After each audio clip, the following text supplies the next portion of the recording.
In the heart of Siberia, where the taiga stretches for thousands of kilometers like an endless green ocean, frozen in time, there exists a place so remote that even the maps seem to forget. Kejinet, a scattering of maybe 24 weathered wooden houses huddled beside a single, lonely stretch of railway track. No paved roads connect it to the outside world. No shops, no schools beyond the most basic, no streetlights to push back the overwhelming darkness once the sun slips behind the pines. Just the railroad, the forest, and the wind that howls through the birch trees like a warning. This is where our story begins, not with a scream, but with a low, distant rumble of a freight train cutting through the night. And what that train found on the tracks in the early hours of August 14, 1989, would haunt investigators, families, and an entire nation for years to come. Wherever you're watching from tonight, whether you're curled up in a warm apartment in Moscow, scrolling late at night from a city halfway around the world, or perhaps even somewhere in the vast Russian expanse, you're welcome. If you're the kind of person who can't look away from the shadows history tries to hide, do me a favor right now. Hit that subscribe button and turn on notifications, because this is one of those stories that gets under your skin and refuses to let go. We're going deep, we're going slow. And by the time we reach the end of this first chapter, you may never look at a quiet Siberian night the same way again. Let's step back to the Soviet Union in the late summer of 1989. Mikhail Gorbachev's perestroika was beginning to crack the old system open. But out here in Kejinet, it might as well have been 1959. Life moved to the rhythm of the trains. The settlement existed for one reason only: to service the railway that snaked through the wilderness carrying timber, coal, machinery, and whatever else the vast interior of the country needed to keep functioning. The people who lived here were railwaymen and their families, self-reliant, bound together by blood, marriage, and the simple fact that there was nowhere else to go. Everyone knew everyone. Secrets didn't stay secrets for long, or so you would think. The psychological atmosphere in places like Kejinet was unique, even by Siberian standards. Isolation does strange things to the human mind. Days could pass without seeing a new face. Winters were brutal, summers deceptively short and mosquito-filled. Alcohol was often the only reliable companion after a long shift. Bonds were ironclad, but so were grudges. The state felt far away. Moscow's rules sometimes bent or broke entirely when the nearest proper authority was hundreds of kilometers down the line. In such an environment, the line between community and conspiracy could blur. And on that August night, something crossed that line. The 7 teenage boys at the center of this mystery were the kind of kids every parent in a small town dreams of raising. All 15 years old, inseparable friends from a nearby community to Metri. Nikolai, Vadim, Oleg, Vyacheslav, Roman, and Viktor. They played soccer together, helped their families with chores, attended the same modest school, and shared the simple dreams of Soviet boys coming of age at the end of an era. They weren't troublemakers. Toxicology would later confirm none had been drinking. They knew the forest like the backs of their hands. Many had grown up gathering resources from it. That weekend, like so many before, they had headed out to collect cedar cons, those precious nuts that families could sell or use to supplement their diets. It was honest work, a rite of passage, a chance for the boys to be boys away from adult eyes for a couple of days. They were experienced in the taiga. They understood its dangers: bears, sudden weather shifts, getting turned around in the dense undergrowth, sleeping on active railway tracks. That idea would have been laughable to anyone who knew them. Yet that is exactly what the first official reports would claim. Now, meet the men who would become the unwilling first witnesses to the horror. Train drivers, Vadim Supernenko and his brother, Igor Supernenko, experienced railroaders, respected on the line. They had piloted freight trains along this exact route countless times. They knew every curve, every signal, every lonely little station like Kejinet. On the night of August 14, 1989, They were the controls of freight train number 2000 ATA. Massive 70-car beast thundering through the darkness, hauling its heavy load toward distant destinations. It was 1:40 in the morning. The air was cool, typical for a Siberian August night, the kind where your breath still fogs slightly if you step outside. The locomotive's headlight cut a narrow tunnel through the blackness. Vadim, in the engineer's seat, suddenly spotted something ahead on the tracks. Shapes, human shapes. He blasted the horn-long, urgent blasts that should have woken the dead. He slammed on the emergency brakes. The train, weighing thousands of tons, began its desperate, screeching attempt to stop. But physics doesn't negotiate with horror. The massive wheels kept turning, sparks flying, the entire train shuddering as metal fought momentum. The impact was sickening. Even from the cab, the brothers knew immediately this was no ordinary obstacle. When the train finally ground to a halt, they grabbed lanterns and climbed down, hearts pounding, already fearing the worst. What they found under those lights would stay with them for the rest of their lives. Scattered along the tracks and the ballast were the torn, mutilated remains of 7 human beings. Body parts, clothing shredded, blood soaking into the gravel. It was a scene of almost unimaginable violence. The brothers radioed for help, their voices shaking as they tried to describe what no one should ever have to describe.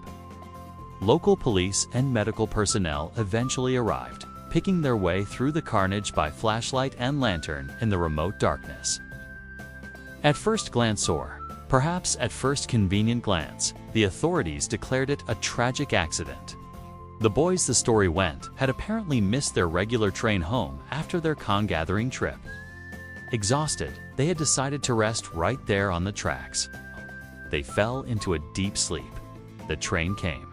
They never woke up. Case closed. An awful but straightforward industrial tragedy in a country where such things happened more often than anyone liked to admit. But even in those first chaotic hours, cracks began to appear in that neat explanation. The boys' backpacks containing their modest belongings. Tools for gathering cones, perhaps a little food, were found neatly lined up, almost ceremonially arranged, 250 meters away from the point of impact. Not scattered by the train's force, not flung in the chaos of collision, carefully placed, as if someone had taken the time to set them aside before. Whatever happened next, why would sleeping boys do that? Why didn't they wake up when the train's horn shattered the night? A freight locomotive's warning isn't a polite 2 tits, a thunderclap designed to carry 4 kilometers. These were healthy, alert 15-year-olds, not elderly or intoxicated. They knew trains. They lived beside the tracks their whole lives. And then there was the condition of the bodies themselves. The sheer brutality of the injuries seemed, to some eyes, inconsistent with simply being struck by a train at speed.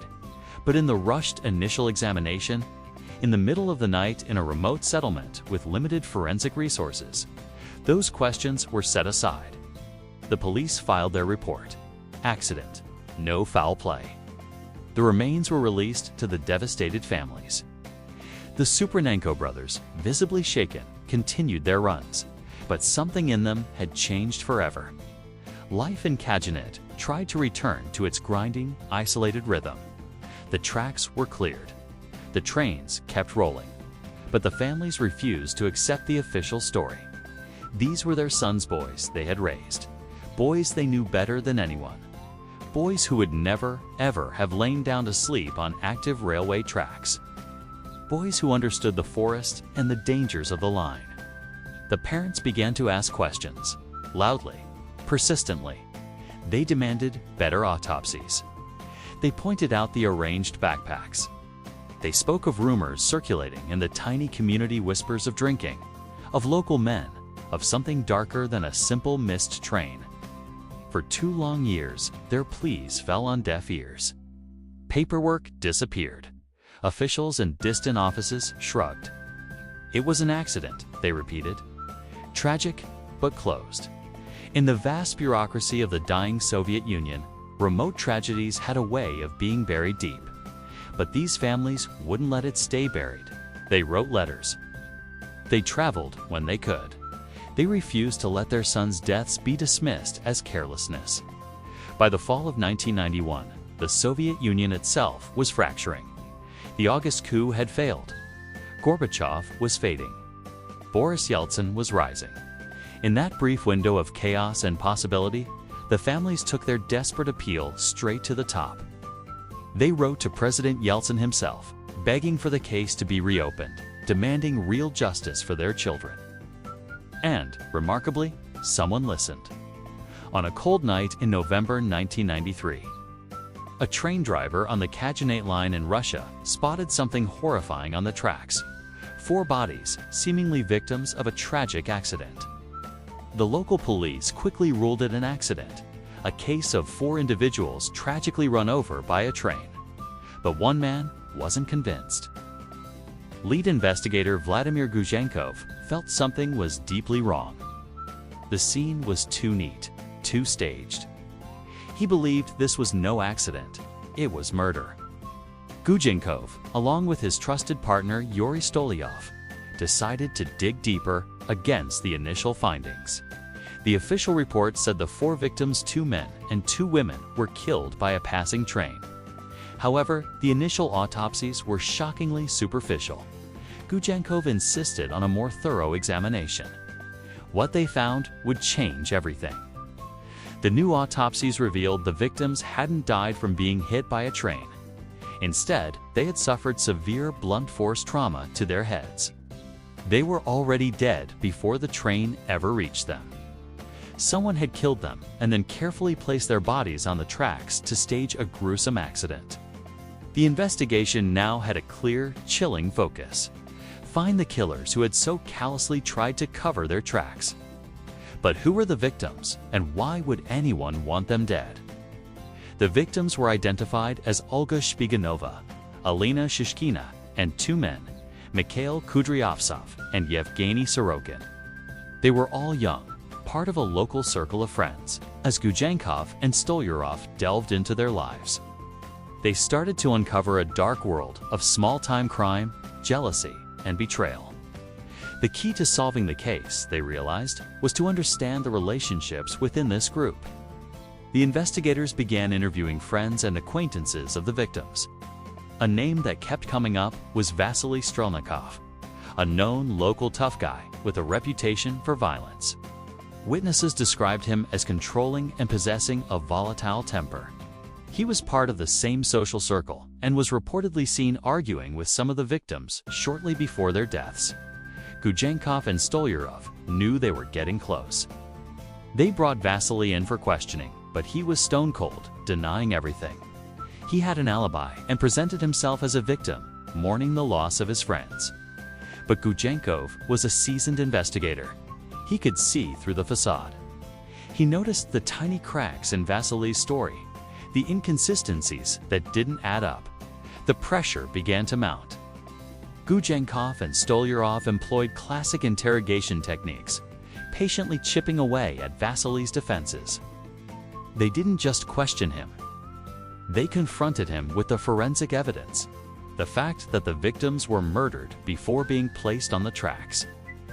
They painted a picture of the crime that only the killer would recognize. Finally, after hours of intense questioning, Vasily broke. His confession was a torrent of cold-blooded details. He admitted to organizing the murders, but he hadn't acted alone. He named his accomplices Yuri, Slava, and Nikolai.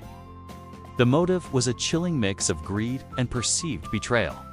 Vasily claimed that the victims had wronged him in a business deal, a dispute over a small amount of money and goods. In his twisted mind, this slight was enough to warrant a death sentence. He described how he and his friends lured the 4 victims to a secluded location. There, under the cover of darkness, they ambushed them, using clubs and blunt objects to beat them to death. The brutality didn't end there. To conceal their crime, Vasily and his crew came up with a plan to stage a train accident. They transported the bodies to the Kejinet railway tracks, a remote stretch where they thought no one would look too closely. They carefully arranged the bodies to make it seem as though they had been walking along the tracks and were struck by a train. It was a calculated, cold-hearted attempt to get away with murder, and it almost worked. If it weren't for Gujenkov's instincts, the case might have remained closed. A tragic but unsolved accident. With Vasily's confession, the police moved quickly to arrest the other 3 perpetrators, Yuri, Slava, and Nikolai. Faced with Vasily's testimony and the overwhelming evidence, they too confessed their roles in the gruesome crime. Their stories corroborated Vasily's, painting a complete and horrifying picture of the events of that night. The community was shocked. These weren't master criminals from a big city. They were local boys, neighbors, who had committed an act of unimaginable violence against their own friends. The case went to trial, and the evidence was damning. The confessions, the forensic reports confirming blunt force trauma, and witness testimonies all pointed to one conclusion. The court found all 4 men, Vasily, Yuri, Slava, and Nikola, guilty of premeditated murder. Given the brutal and calculated nature of the crime, the prosecution sought the highest possible punishment. In 1990s Russia, this meant the death penalty. Vasily, as the ringleader, and the others were sentenced to death by firing squad. Their case became a focal point in a much larger national debate that was raging at the time about capital punishment. Russia was at a crossroads, seeking to join the Council of Europe and align itself with international human rights standards. As their appeals were processed, a significant shift was happening in the Russian legal system. In 1996, President Boris Yeltsin placed a moratorium on the death penalty as a step towards its eventual abolition. A requirement for joining the Council of Europe. This meant that although Vasily and his accomplices were on death row, their sentences would not be carried out. Their death sentences were commuted to life imprisonment. They were sent to high-security prisons to serve their time, escaping execution due to a twist of political and historical timing. The story of the Kejinet Tracks murders is a chilling reminder of the darkness that can exist within a community. It's a story of a meticulous cover-up unraveled by a determined investigator who refused to accept the easy answer. Vladimir Gudenkov's refusal to close the case, his pursuit of the truth, brought justice for the 4 young victims whose lives were so brutally cut short. While the perpetrators were spared the ultimate penalty, they were removed from society, and the truth of what happened on that cold November night was finally brought into the light. The case stands as a testament to the power of diligent police work, and a pivotal moment in the history of the Russian justice system. In the remote, frozen expanse of Siberia lies the town of Kejinet, a place whose name would become tragically etched in the annals of criminal history. For decades, it was a community like any other, bound by shared traditions and the harsh beauty of the land. But beneath this quiet surface, a darkness was growing, one that would eventually shatter the town's peace and leave a scar that has yet to fade. This is the story of what happened in Kejinet, a tale of a crime that went unnoticed for far too long, the painstaking pursuit of justice, and the enduring shadow it casts over a generation.